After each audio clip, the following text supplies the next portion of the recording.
আপনি একজন সফল শিক্ষক হওয়ার জন্য আপনাকে তিনটা বিষয়কে খুবই গুরুত্বপূর্ণভাবে নিতে হবে যতদিন আপনি শিক্ষকতা করে যাবেন। তিনটা বিষয় হচ্ছে প্রিপারেশন, প্রেজেন্টেশন, এভালুয়েশন। প্রিপারেশন বিষয়টা, তার মধ্যে প্রথম যদি আমরা একটু বলি, এইটা নিয়ে আমরা একটু যদি বলে থাকি, প্রিপারেশন। এই প্রিপারেশনটা বিষয়ের মধ্যে আপনাকে সব কিছু বোঝা যাবে যে আপনি একজন কোন ধরনের টিচার। আমি একটা পরিদর্শনে একজন টিচারকে জিজ্ঞাসা করলাম যে আপনি এই শ্রেণীর বাংলা উনি পড়ান, যেখানে এই সাবজেক্ট কয়েকদিন পড়ান, মানে কতদিন যাবত পড়ান?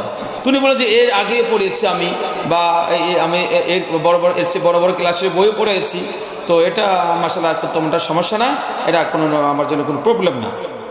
আমি যেন ঠিক আছে, ধন্যবাদ, শুক্রিয়া, আমার অনেক যোগ্যতা, কিন্তু বলেন তো দেখি এই সিলেবাসটা এই মানে সেমিস্টারে আপনার কর্মদিবস কতদিন?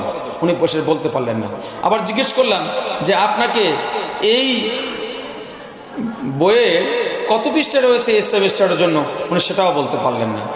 তো আমি তখন বললাম যে নিঃসন্দেহে আপনার এখানে একটু প্রিপারেশন বিষয়টার গ্যাপ রয়েছে, প্রিপারেশন আরও বাড়াতে হবে। উনি বললেন না, প্রিপারেশন না, এটা তো কোনো ব্যাপার না, যে নাথিং, এটা আমার কাছে কোনো ব্যাপার না, কারণ এই বিষয়গুলো এর চেয়ে বড় কঠিন বইও পড়েছি আমি, এটা আমার জন্য তেমন কোনো ম্যাটার না। তো ওনার চিন্তা, ওনার ধারণা ঠিকই আছে, যেটা আসলেও ব্যাপার না, আমিও তার সাথে একমত। কিন্তু আমি এখানে একটা কথা যদি আপনাকে বলি, যে ওই টিচারকে যদি আমি বলি যে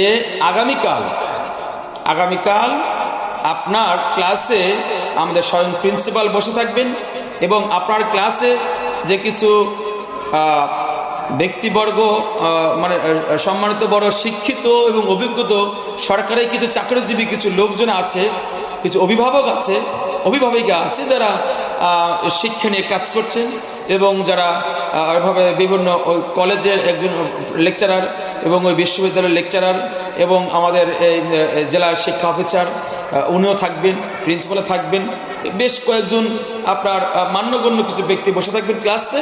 আপনার ক্লাস চলাকালীন পূর্ণ ক্লাস উনি ভিজিট করবেন, পরিদর্শন করবেন।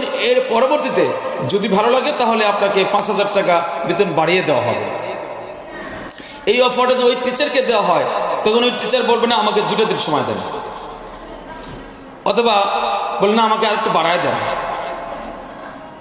তার মানে কি, এই 2 দিনে উনি প্রচুর মেহনত করবেন, এই 2 দিনে উনি বারবার চিন্তা করবেন যে এই ক্লাসের বিষয়টা আমি কিভাবে সহজতর করতে পারি, কিভাবে পড়াতে পারি, এবং কোথায় কি গ্যাপ আছে সেগুলো কিভাবে আমি জেনে নিতে পারি, এইখানে কোন কোন শব্দ আসবে সেই শব্দটা কিভাবে উপস্থাপন করব, এর প্রতিশব্দ কি, বা এর ইংরেজি শব্দটা কি, বাংলায় উচ্চারণটা কিভাবে করতে হবে, ইংরেজি উচ্চারণটা কিভাবে করতে হবে, এই শব্দটা কোন উদাহরণের সাথে, কোন কথার সাথে, কোন গল্পের সাথে ম্যাচিউর করে আমি উপস্থাপন করতে পারবো, বা ক্লাসে গিয়ে প্রথম অঙ্গভঙ্গি কেমন হবে, আমি ক্লাসটা শেষ করে চলে আসবো কীভাবে, ক্লাসে আমার ঢোকার পরে আমি কিভাবে সেই ক্লাসটাকে আমি শুভেচ্ছা বিনিময় করব, কিভাবে আমি এভাবে তার পরিস্থিতিগুলো নিয়ন্ত্রণ করব, কিভাবে আমি পুরো ক্লাসটা জমিয়ে রাখবো, কিভাবে আমি এই পড়াটা সর্বশেষ উপস্থাপন করব যাতে করে সবাই খুশি হয়।